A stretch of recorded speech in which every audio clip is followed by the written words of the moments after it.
Sports Jawn. I am Ryan Wolfson. In today's episode or segment, we'll be talking about the teams that are 3.5-point underdogs that I like to cover for this upcoming NFL week.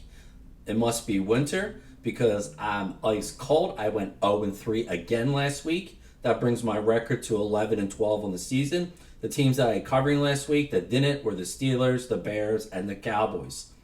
This week, these are the teams. Most of the spreads this week are basically 1 or 2 points. So it was really, really hard for me to find teams that were 3.5-point underdogs I really like to cover. So here are the teams, though, that are 3.5-point underdogs that if I were to, make a bet to cover, these were the ones I'd bet. The Panthers, 12.5 points at the Packers. Panthers are good at running the ball and stopping the run. Packers are very good at running the football and going after the passer. So I don't think the Packers are that great of a team and the Panthers are that bad of a team for them to be almost 2 touchdown favorites. I know the quarterback situation is sketchy, but again, I'll take the Panthers to cover, even though I think the Packers will win in this one. Another one.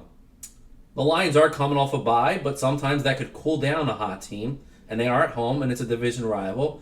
But the Vikings, J.J. McCarthy, I think will be better than what Carson Wentz has been.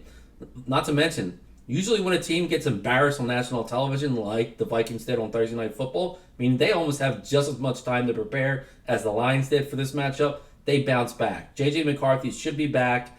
They're an 8.5-point underdog at Detroit. I do still think that Detroit will win, but if you're giving me 8.5 points, I will take the Vikings to cover.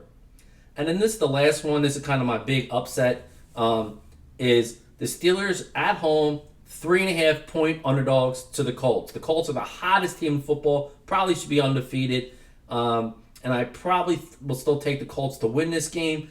But again, you're giving me a decent team at home, struggling the last couple weeks. Do I think the Steelers lose 3 in a row? I don't. But could they? Yes. And that's why, even though, like I said, I still will pick the Colts to win in a close one, I will take 3.5 points for the Steelers to cover. These are my underdogs that are 3.5 points or more this week to cover. Hopefully this will help you with your betting. I'm Ryan Wolfson. This is the Sports Talk.